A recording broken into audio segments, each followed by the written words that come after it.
नमस्कार, आप देख रहे हैं जोहार झारखंड। मैं हूं आपके साथ रुचिका राज। बुलेटिन की शुरुआत इस वक्त की बड़ी खबर के साथ करेंगे। कांग्रेस के लोकसभा प्रत्याशी की नई लिस्ट सामने आ गई है। इस लिस्ट में कांग्रेस ने झारखंड की 2 सीट पर प्रत्याशियों के नाम का ऐलान किया है। रांची से सुबोधकांत सहाय की बेटी यशस्वी सहाय को टिकट दिया गया है। वहीं गोड्डा लोकसभा सीट से कांग्रेस ने अपना प्रत्याशी बदला है। यहां से दीपिका पांडे सिंह की जगह अब प्रदीप यादव निशिकांत दुबे से मुकाबला करेंगे। दरअसल आज ही झारखंड में इंडिया गठबंधन की रैली थी और इस रैली में विपक्षी गठबंधन के ज्यादातर बड़े नेता ने हिस्सा लिया था और इसके कुछ देर के बाद ही कांग्रेस ने झारखंड की 2 सीट पर प्रत्याशियों का ऐलान कर दिया। प्रदीप यादव पिछली लोकसभा चुनाव में जेवीएम की टिकट से गोड्डा से चुनाव लड़े थे। बाद में जेवीएम का बीजेपी में विलय हो गया। तब प्रदीप ने कांग्रेस का दामन थाम लिया था। उन्होंने अपने राजनीतिक जीवन की शुरुआत एक छात्र नेता के रूप में की थी और भारतीय जनता पार्टी के सदस्य थे। 2007 में उन्होंने भारतीय जनता पार्टी छोड़ दी और झारखंड विकास मोर्चा यानी कि प्रजातांत्रिक में शामिल हो गए थे। आपको बता दें कि प्रदीप यादव पोरैयाहाट से वर्तमान विधायक भी हैं। प्रदीप यादव 2 बार राज्य मंत्रिमंडल में मंत्री रह चुके हैं। वो तत्कालीन मुख्यमंत्री बाबूलाल मरांडी के अधीन ग्रामीण विकास मंत्री भी थे और इसके पहले वो 13वीं लोकसभा में बीजेपी के सदस्य के रूप में गोड्डा सीट का प्रतिनिधित्व भी कर चुके हैं। तो निशिकांत दुबे के सामने प्रदीप यादव होंगे और हम आपको उनके बारे में बता रहे थे। आपको बता दें कि प्रदीप यादव 2 बार राज्य मंत्रालय में भी मंत्री रह चुके हैं और वो तत्कालीन मुख्यमंत्री बाबूलाल मरांडी के अधीन ग्राम मंत्री विकास मंत्री भी रहे हैं। कांग्रेस ने रांची सीट से यशस्विनी सहाय को उम्मीदवार बनाया है। उनका सीधा मुकाबला बीजेपी सांसद संजय सेठ से होगा। 14 लोकसभा सीट वाले झारखंड में चौथे, 5वें और 6ठे और 7वें चरण में मतदान होना है। तो बता दें आपको कि उलगुलान रैली के बाद लगातार उम्मीदवारों की घोषणा की गई और कांग्रेस ने रांची सीट से यशस्विनी सहाय को उम्मीदवार बनाया है। आपको बता दें कि आज उलगुलान रैली थी और तमाम बड़े नेता आज उस रैली में शामिल हुए थे। और एक बड़ी खबर जो हम आपको बताए भी कि कांग्रेस ने रांची सीट से अब यशस्विनी सहाय को उम्मीदवार बनाया है। और कांग्रेस से बात कर लें तो प्रदीप यादव गोड्डा से हैं, कांग्रेस से रांची से यशस्विनी सहाय हैं और तमाम नेताओं की जो लिस्ट है वो जारी की जा रही है। लेकिन अभी फिलहाल जो 2 नाम सामने आ रहे हैं वो गोड्डा से कांग्रेस से प्रदीप यादव का नाम सबसे ज्यादा सामने आया है और इसके बाद रांची से यशस्विनी सहाय का नाम सामने आया है। निशिकांत दुबे ने किया पोस्टर, सोशल मीडिया पर पोस्ट किया है। आपको बता दें कि आज से प्रचार बंद। निशिकांत दुबे ने कहा है अब केवल चाय, खाना और नाश्ता, साथ ही आरोपी के खिलाफ प्रचार नहीं, ऐसा सोशल मीडिया पर निशिकांत दुबे ने पोस्ट किया है। आज सोशल मीडिया पर एक्स पर यह पोस्ट निशिकांत दुबे की तरफ से किया गया है जिस पर उन्होंने लिखा है कि आज से प्रचार बंद किया जाएगा और अब केवल चाय, खाना और नाश्ता होगा, साथ ही आरोपी के खिलाफ कोई प्रचार नहीं करेंगे, ऐसा निशिकांत दुबे ने अपने सोशल मीडिया एक्स पर लिखा है।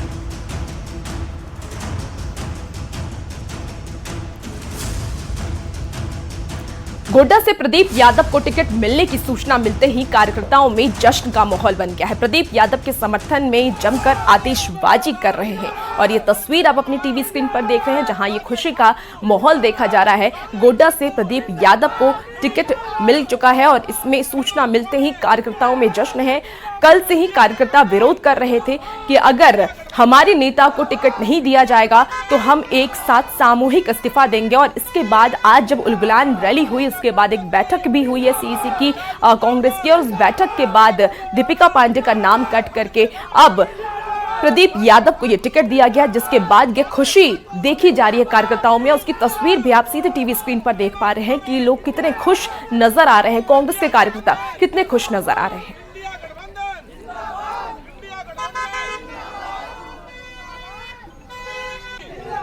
हमारा शेष नेतृत्व झारखंड लेवल पे, केंद्र लेवल पे बहुत बढ़िया और सुखद आज पूरे गोड्डा ने पूरे झारखंड वासी को बहुत बढ़िया संदेश दिया है।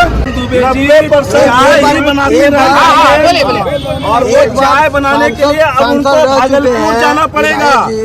गोड्डा में अब उनको उनका दाल नहीं गलने वाला है। अब वो जाए भाई भागलपुर में क्रिकेट खेले, भागलपुर में ही चाय बनाए। यहाँ पर अब सिर्फ प्रदीप यादव तो प्रदीप यादव। हम लोग जो मेहनत किए उस पर रंग आ गया। अब क्या लगता है अब चुनाव का रिजल्ट क्या होगा? रिजल्ट ये होगा कि आप प्रदीप यादव 100% वो जीतेगा। झारखंड की राजधानी रांची में विपक्ष का शक्ति प्रदर्शन दिखा है। उलगुलान न्याय महारैली में विपक्ष के कई बड़े नेता एक मंच पर नजर आए। हालांकि तबियत खराब होने की वजह से राहुल गांधी रैली में शामिल नहीं हो पाए हैं। मंच पर दिल्ली के सीएम अरविंद केजरीवाल और झारखंड के पूर्व सीएम हेमंत सोरेन की जो 2 कुर्सियां लगाई गई थी और वो कुर्सी खाली रखा गया। रैली के दौरान विपक्षी नेताओं के निशाने पर एनडीए की सरकार रही। देखिए ये खास रिपोर्ट।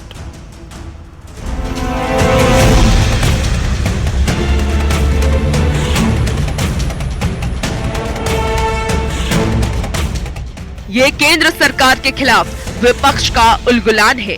ये चुनाव से पहले एक मंच पर जुटे विपक्ष का शक्ति प्रदर्शन है। दूसरे चरण के मतदान से ठीक पहले रांची के प्रभात तारा मैदान में पूरा विपक्ष एकजुट दिखा।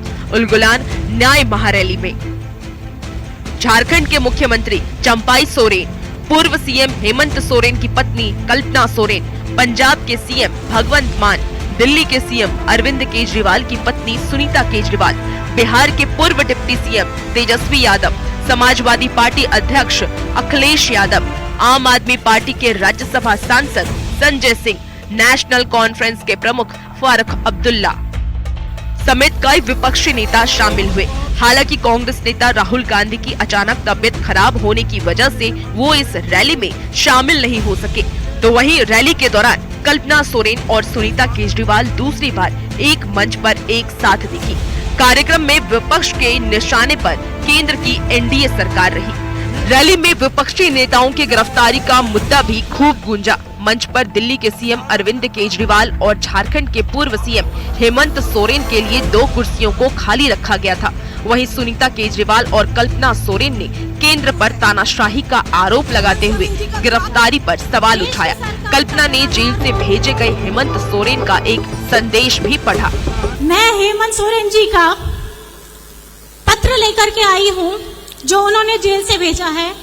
जैसे कि मैंने पहले भी बताया है कि केंद्र सरकार जिस तरह से नए नए कानून बना रही है, उन कानूनों में सबसे अधिक प्रभावित आदिवासी क्षेत्र और आदिवासी समुदाय को होने जा रहा है। प्रधानमंत्री मोदी जी ने दिल्ली के मुख्यमंत्री मेरे पति अरविंद केजरीवाल जी को जेल में डाल दिया। आपके भी चहेते मुख्यमंत्री हेमंत सोरेन जी को भी जेल में डाल दिया। फिर भी गुंडागर्दी से, छल से, कपट से उनको जेल में डाल दिया। महारैली में केंद्र के खिलाफ विपक्षी नेताओं में आक्रोश दिखा तो इंडी गठबंधन की चुनावी रणनीति का खाका भी नजर आया, जहां जनता को संबोधित करते हुए बिहार के पूर्व डिप्टी सीएम तेजस्वी यादव ने कहा है कि उन्हें उम्मीद है कि जनता केंद्र सरकार को उखाड़ फेंकेगी और ऐसी सरकार बनाएंगी जो जनता के लिए काम करेगी। हम लोग कोई मोदी जी की बात करने नहीं आए, मुद्दे की बात करने आए। मुद्दा है पढ़ाई, दवाई, कमाई, सिंचाई, सुनवाई और कार्रवाई वाली सरकार देने के लिए। और मुझे पूरा भरोसा है कि हम सब लोग मिलकर के जो तानाशाही जो पूरे देश में चल रही है, इसको उखाड़ के फेंकने का काम करेंगे। उलगुलान न्याय महारैली के जरिए एक बार फिर विपक्षी नेताओं ने न सिर्फ अपनी एकजुटता दिखाने की कोशिश की, बल्कि केंद्र पर तानाशाही का आरोप लगाते हुए केंद्रीय एजेंसियों की कार्रवाई के खिलाफ विरोध के स्वर को ऊंचा किया। रैली के जरिए इंडी गठबंधन के पक्ष में माहौल बनाने में भी जुगत हुई। हालांकि विपक्ष की इन कोशिशों का कितना असर चुनावी परिणाम पर देखने को मिलेगा, ये तो आने वाला वक्त ही बताएगा। न्यूज़ 18 के लिए रांची से अविनाश कुमार की रिपोर्ट। झारखंड में एक तरफ इंडी गठबंधन उलगुलान महारैली के जरिए विपक्षी एकता की मिसाल पेश करने की कोशिश कर रहा है, तो दूसरी ओर महारैली के दौरान ही कांग्रेस और आरजेडी कार्यकर्ताओं में हाथापाई होने लगी। इस हाथापाई के बाद आरजेडी ने कांग्रेस के खिलाफ मानो मोर्चा ही खोल दिया। आखिर कैसे गठबंधन में ये गांठ पड़ी, देखिए ये खास रिपोर्ट।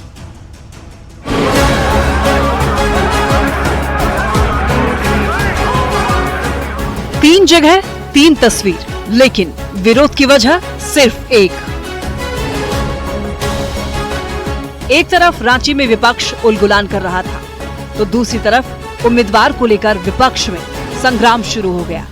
वैसे तो झारखंड में इंडी गठबंधन के कई उम्मीदवारों के खिलाफ गठबंधन में ही नाराजगी देखने को मिल रही है, लेकिन रांची में तो कार्यकर्ताओं की नाराजगी ने हद ही पार कर दी। जहां उलगुलान न्याय महारैली के दौरान ही कांग्रेस और आरजेडी के कार्यकर्ता आपस में भिड़ गए और कहा सुनी कब हाथापाई में बदल गई ये पता नहीं चला। दोनों ही सहयोगी दलों के कार्यकर्ताओं ने एक दूसरे पर जमकर लाठियां भाजी और कुर्सियां चलाई। इस दौरान एक कार्यकर्ता को गंभीर चोटें भी आई।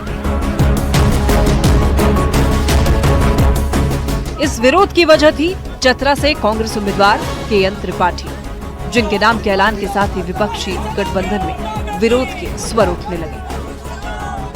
और रांची में हुए मारपीट के बाद आरजेडी का विरोध अब गुस्से में तब्दील हो गया है। रांची के आरजेडी कार्यालय में भी कांग्रेस उम्मीदवार के खिलाफ नारेबाजी की गई। और लोकल उम्मीदवार के लिए हम लोग वहाँ भी मंच के पास हम लोग नारा लगा रहे थे कि भाई लोकल उम्मीदवार चतरा में दें और KN त्रिपाठी को वापस करें। इतने ही में 2-4 आदमी आए और हम लोग को मारना शुरू किया। कुछ ऐसा ही नजारा दिखा चतरा के आरजेडी दफ्तर में, जहां आरजेडी कार्यकर्ताओं ने KN त्रिपाठी वापस जाओ और बाहरी प्रत्याशी नहीं चलेगा जैसा नारा लगाते हुए अपना विरोध दर्ज कराया। चतरा में कांग्रेस उम्मीदवार को लेकर इंडी गठबंधन में 2 फाड़ के हालात बनते जा रहे हैं। आरजेडी से पहले मुस्लिम समुदाय ने भी KN त्रिपाठी के बहिष्कार का ऐलान कर दिया था और इन सब के बीच बीजेपी इस मुद्दे को भुनाने में लगी है। चतरा से बीजेपी के उम्मीदवार कालीचरण सिंह ने कांग्रेस और इंडी गठबंधन पर तंज कसते हुए कहा है कि मारपीट और हंगामा उनकी पुरानी आदत है। इससे कम उम्मीद कहाँ रखा जाता है, वो तो उनकी प्रकृति है, तो करेंगे ही वो आपस में ना। कहाँ कह रहा हूँ मैं स्थानीय नहीं हूँ, अब वो आपस में लड़ रहे हैं, उससे क्या मेरा मतलब है। गठबंधन के सहयोगी दलों का कहना है कि चतरा में बीजेपी उम्मीदवार को हराने के लिए किसी लोकल नेता को चुनावी मैदान में उतारा जाना चाहिए, लेकिन गठबंधन में ऐसे हालात सिर्फ चतरा के लिए ही नहीं बल्कि कई सीटों पर अपने ही उम्मीदवारों के खिलाफ पार्टी कार्यकर्ता नाराज नजर आ रहे हैं। अब सवाल यह है कि अगर विपक्ष आपस में ही उलझता रह जाएगा तो 24 के रण में बाजी कैसे मार पाएगा। रांची से गौरव झा और अविनाश सिंह के साथ चतरा से सुशांत सोनी की रिपोर्ट। उलगुलान महारैली पर सियासत जारी है। बीजेपी के तमाम नेता विपक्ष पर निशाना साध रहे हैं। इसी कड़ी में बीजेपी से नेता प्रतिपक्ष अमर बाउरी ने महारैली को फेल करार दिया है, तो वहीं पार्टी के केंद्रीय प्रवक्ता डॉक्टर गुरु प्रकाश पासवान ने महारैली में हुए कांग्रेस और आरजेडी कार्यकर्ताओं में भिड़ंत को लेकर के विपक्ष को आड़े हाथ लिया। जनता के अवसर शो में भाग नहीं लेने के असफलता को देखते हुए कांग्रेस के युवराज राहुल गांधी जी ने अपना कार्यक्रम कैंसिल किया। अभी वो संबोधन के लिए नहीं आए। कुल मिलाकर के धरती आबा बिरसा मुंडा जी के पवित्र उस अपील नारे उलगुलान का इस्तेमाल अपने भ्रष्टाचार, अपने कुकृत्यों को और अपने कारनामों को बचाने के लिए इस्तेमाल करने का जो प्रयास किया, उसको झारखंड की जनता ने पूरी तरह से नकार दिया है। और इस लोकतंत्र की जन्मभूमि में लोकतंत्र के कार्यक्रम जैसे रैली में जो उन्माद का माहौल हमने देखा है, ये अमर्यादा की, अशोभनीयता की नए कीर्तिमान को स्थापित करने जैसा है। और इसी बीच इस वक्त की बड़ी खबर बता दें, झारखंड की राजधानी रांची में हो रहे उलगुलान रैली पर आजसू प्रमुख सुदेश महतो ने तंज कसा है। तंज कसते हुए उन्होंने कहा है कि विपक्ष की रैली कोई नई बात नहीं है और रैली का लोकसभा चुनाव पर कोई असर नहीं होगा। सुदेश महतो ने साथ ही ये भी कहा है कि ये गठबंधन करप्शन का अधिकार मांग रहा है ये लोकसभा चुनाव से आप वोटर को प्रभावित कर सकते हैं, राज्य की दशा को प्रभावित करने वाला आदमी चाहिए। वो तो हेमंत जी भी बोले थे कि मुझे फंसाया गया है, तो हेमंत जी को अपनी जमीन पर सिग्नेचर करने के लिए यही लोग बोले होंगे कि आपको ये काम करना है। ये क्या अधिकार मांग रहे हैं कि ये अधिकार ये मांगना चाहते हैं कि करप्शन का अधिकार दीजिए। और फिलहाल रुकेंगे एक छोटे से ब्रेक ले, कहीं मत जाइएगा, जल्द हाजिर होंगे।